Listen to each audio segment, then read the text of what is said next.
Hello, everyone. Welcome back. Happy Monday.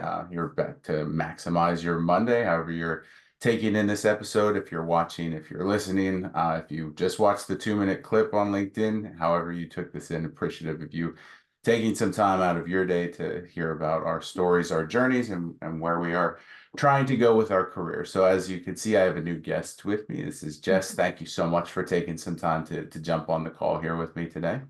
And thanks for having me. I'm excited to be here.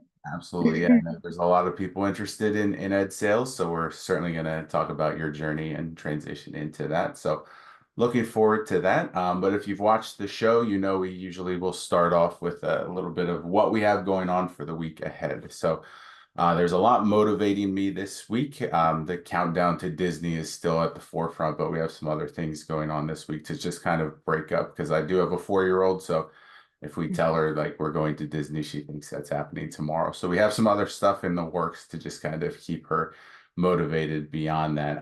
But the biggest thing that's motivating me this week is I actually get to return to where I went to college, which is York College here in Pennsylvania.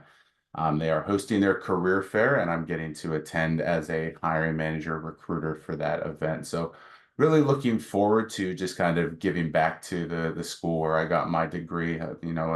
Don't have a lot of locations close to the area, but it's still important to me as an alumnus and as someone who is still active in the community to be able to participate in that. So that's the big thing that's motivating me for the week ahead. We do have some Philly sports stuff coming up this weekend, taking the little one to a Sixers game, and then we are going to the Flyers Carnival the next day. So active weekend, but before I get there, the main focus is on that job fair, which is my main goal for the week ahead. As I continue to be more present at campus recruiting events, just kind of making those connections. It would be great if we could hire everyone that we speak to. That's ultimately not going to be the case, but how can I still kind of give them something so they gain value of our conversation, whether that's a connection, make an introduction, give them some insight on the company or different positions that we're hiring for that they maybe never thought of before that they might want to look into in the future. So getting prepared for all of that as I plan for my attendance. And then a win from the week before, we did close out a position with an internal hire, which is always a cool thing to see someone taking that next step in their career with the company. So always like to have that. It's kind of a win-win all around. Next step in the career, big open position is now fulfilled. And then we have a new opportunity that we can create for someone else to enter into the company. So looking forward to all of that. So that's my week ahead. Jess, what is going on in your world this week? All right, so I restart my master's program, and that has switched. The majors have switched a couple times, along with the career transition. So I'm excited. This will be my first graduate course in this new program, which is adult education. It was curriculum and instruction. So I'm very excited for that. And then just going to continue to build high quality relationships and partnerships with schools and educators, administrators, all of the above. Yeah, awesome. Yep. So the reason I had reached out to you and you agreed to be on the show is right now there is a pretty large contingent of people who are looking to transition out of the classroom and pursue something new. So, I did that myself. It's coming up on 9 years ago, so it's been some time. So usually like to give, some others with a more fresh perspective too on that journey because it's a lot different now than when I went through my transition out of the classroom into something new. So ed sales is the industry that you have entered. So what made you kind of focus on those opportunities when you ultimately made the decision that you wanted to try something new? Was there something specific about, a career in sales that stood out to you, or was it more so the alignment with your educational background? Um, Kind of both. I would say I took my the main qualities of my teaching career that I enjoyed, and part of that is just interacting with people. Mhm. And in sales, obviously, that is a major part of our job. And I am very, very happy to work for a company that I genuinely believe the product is helping educators. So I feel good about that as well. But as far as sales goes, I think it stemmed from just being a lifelong athlete and just having that competitive nature to myself, and Yeah. genuinely just outgoing and enjoy the highs and lows that come along with sales, the wins and the losses. So it's been a really good transition for me, and I've enjoyed the process. Absolutely. Yeah, and you said something really important there, and it's a perfect segue into the next question. So Of thank you for that. But course. one of those often overlooked aspects of the job search is researching the company that you're going to be interviewing with, working for, as much as you're interviewing the position itself. Because ultimately, you can probably find a position with any company that aligns with what you're looking for that can fit the skills that you have. So, how did that process play into your overall job search? What were some of the questions that you were asking yourself when you were looking at these new companies of, I want to make sure that they have these values that are going to align with what I want to do in the next step of my career? Yeah, absolutely. So with this specific company that I'm with right now, I got the offer. Well, we started the process from a LinkedIn message from a recruiter. And I was so excited to get this message because I had used these specific products with my own students in my own classroom, and I saw some pretty amazing results from them. Mhm. So when she reached out and explained the position and mentioned what the company was, I jumped on it because I already knew that it was high quality instructional materials that I have used, and I felt comfortable with them. I knew a lot of the ins and outs of them already before even starting at the company. So my advice for teachers would be to consider the things you're already using, the things that you like to use, the things that are going to be effective and have the most impact on your class, whether that's classroom management, student growth measures, anything like that. And start there and see what their values are and if they do align with what you truly believe and feel in your soul. So that's kind of, I really am so grateful that this kind of just fell out of the sky for me, and it's Mhm. all been perfectly aligned with my career. Yeah, and that's great. And so as you were preparing then to make that move into the new field, a big question that I think a lot of educators have is in regards to those transferable skills. Because we've been in the classroom, you deal with the chaos sometimes that goes with that, and you can handle a lot more than what your resume is basically going to tell. But at the same time, you don't really know which specific skills you need to highlight as you're going through that process. So entering into sales, what were some of those transferable skills that you really leaned upon to make the transition? I wouldn't say an easy one, but one that Yeah, less crazy for you. more And smooth. Yeah. Um, Definitely just as educators, you know how to remain calm no matter what is going on. You are able to pivot, and especially those de-escalation skills, you use those a lot when you're talking with people, especially when you're calling somebody out of the blue, you might catch them off guard, and just being aware of that. Mhm, Another great skill that's a soft skill that teachers have is just being able to really understand um, people in general. You know different people are going to respond to things in different ways, and teachers are very very skilled at identifying that right away and adjusting how they communicate with people to make sure that it aligns with their style of communication or their needs. And as an educational sales consultant, I have to be able to ask discovery questions to figure out what those needs are of that specific school. mhm. So that's another skill that educators have, is just figuring out, applying it to your students. Every student needs something different. Yeah. So use that skill and apply it with adults. And the other thing about transferable skills that I will say, there are a lot of soft skills involved in sales. Mhm. And that's why it was kind of more of a seamless transition, because you don't need as many of those technical skills. Like if you were going to go and be a data analyst or something like that, and software engineer. Um, and it's a really, really good way to kind of get your foot in the door of another industry.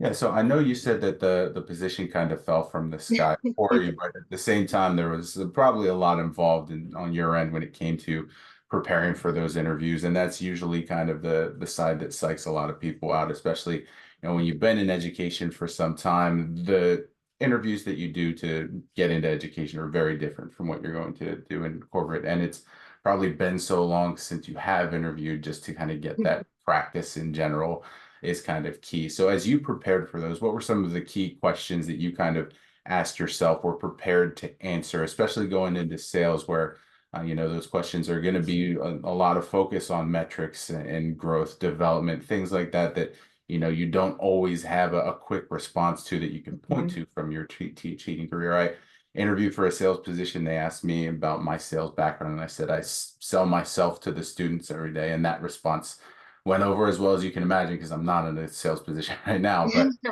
so what are some of those things that you kind of prepared for on your end? Yeah, for sure. So I think another thing to really consider is your opportunity as a teacher to um, do volunteer work or internships over your break. Mhm. That's a really good way to get some of those numbers, quantifiable numbers on your resume and have that actual experience. Yeah. But as far as my personal, you know, experience with that, I will say that that was one of the hardest parts was just learning the language. A lot of the information is very, very similar to teacher talk, Mhm. but it's just a different acronym. So, your stakeholders, those are your shareholders. Like it's very much so aligned. That's why I might encourage educators to try, if they're going to go into sales, try to stick with an education company because some of that terminology is still going to be relevant to you. But I Mhm. also don't want you to only consider educational companies, right? Because as a teacher, you're a lifelong learner yourself. So just trust that you can learn this terminology. You do have the skills. Sales is not a career that you necessarily even need to be formally trained in. So Mhm. just know that and have your self-confidence and you can do this. That's kind of what got me through it was just it's almost like fake it till you make it, like give them as much information as you can. Try to find situations that are applicable. And if you don't have anything, that you can think of off the top of your head, it's very much so okay to let your interviewer know that and just follow up Yeah. after your interview, and say, you know what, I was thinking about what you had asked. And after thinking about it, I realized, hey, this actually is exactly the scenario that you had a question about. But Mhm. the other thing I would say is that there are a lot of courses that you can take that are very affordable. I know when I was considering going into sales, I took some courses on like Coursera, Udemy, LinkedIn Learning, just to learn a little Mhm. bit more about what the day in a life is of a sales Right. rep, because that's very different too from teaching. So that's kind of my advice as far as that goes. Okay, and that's also a perfect segue because I was going to ask this. We've talked about the skills that you had that kind of made the transition a little bit smoother than it might have been just walking into something completely new. Yep. So for anyone else that's looking to get into sales, what are some other things if it's focused around, specific software, project management programs, anything that you are now using that was part of that learning curve that, could be something that they can easily consume during summer breaks or during time Yep. off? Yeah, absolutely. Anytime you can learn a CRM, I would highly recommend that. So I know popular ones are Salesforce. We use NetSuite. Um, just learning that. And for people that are not aware, that is just basically the hub where you document everything. Mhm. So any interactions with customers, any kind of quotes that go out, all of that should be entered into your CRM. As a teacher, you're used to documenting everything, but we don't Right. necessarily have a location to do that. A lot of teachers use notebooks or, just a Google Doc to track things. So it is a lot more formal of a process to track your information when you move out of the classroom in a lot of cases. So yeah, figure out what CRMs are popular with the companies that you're looking to get into, but also Excel is always going to be Right. something that you should learn and get comfortable with, even if it's just basics. And then in the corporate world, you're going to most likely be using Microsoft type products. So Teams versus a Google Meet, and just getting comfortable with that, Outlook, those kinds of things, Slack, all of that would be good to at least have some familiarity with when you're transitioning. Yeah, definitely, definitely. And there's a lot of like free courses on those Oh programs yeah. that you can take advantage of. Yeah, and you know what? When you do complete one of those courses, most of the time you'll get a certificate, a digital one.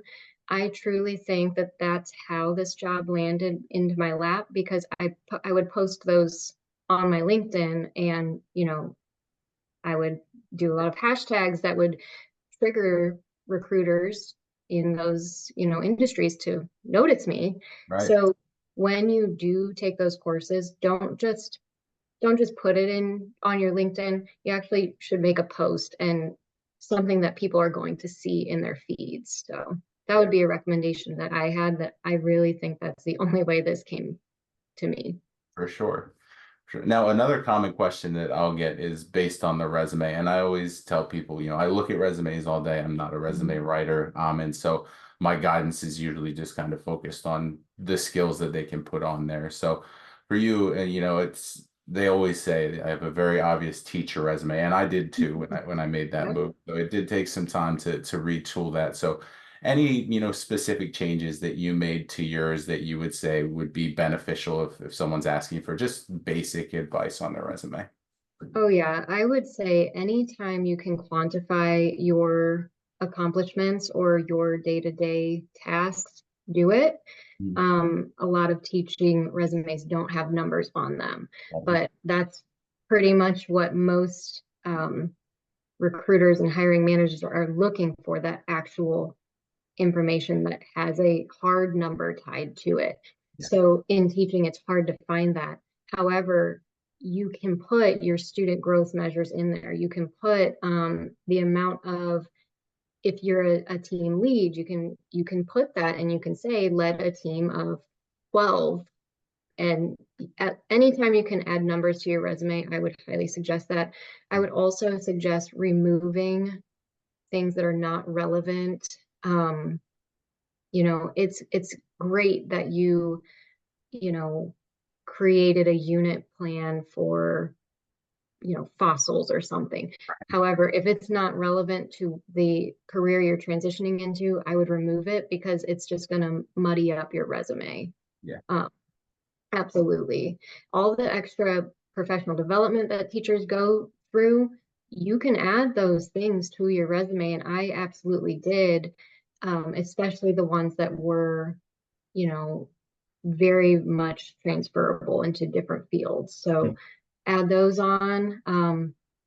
Maybe consider moving your education to the bottom of your resume. A lot of people don't necessarily need to see that first. hmm So that's kind of how mine changed. yeah, Just really being more intentional and trying to make sure that everything on there actually has a purpose. for sure. Quantifying it, things as many, most of your bullet points on your resume should have a number tied to it. And Right. if it's not, then you might want to consider taking it out. Okay. Yeah. Good to know. Mhm. So usually when I have someone who's made the move from education into something new, I like to ask the question of, now that you've done this, what are some of the things that you enjoy the most about the position that you're in? Just to kind of, as people are making that search, they want to have justification for they're on the right track. So, what have you found that's the most rewarding for you now in your new position? Yeah, that's something I was concerned about with the transition, was just not feeling fulfilled in my new role because teaching is such a work of heart, Right. and um, I think I get fulfillment now because I do get to work from home 4 days a week. So I have so much more control over my day to day, Yeah. and you end your work day and the work day is over, Mhm. right? Even if you had a rough day, it's it's not the same as a rough day in the classroom. because you are so emotionally tied to your students and your colleagues and your administrators and all of their families that it's really hard to escape that. Mhm. Okay, so some of the things I really, really love about my new job are just the flexibility that it has, but I also love the fact that I have more control over my salary. Right. So in sales, you have a base salary. Well, for my position, I have a base and I also get commission and other incentives as well. Mhm. So as a teacher, it really doesn't matter how hard you're working. Your salary is your salary is your salary. Right. In the like outside of the classroom, you might have a little bit more control over that. So I can make commission.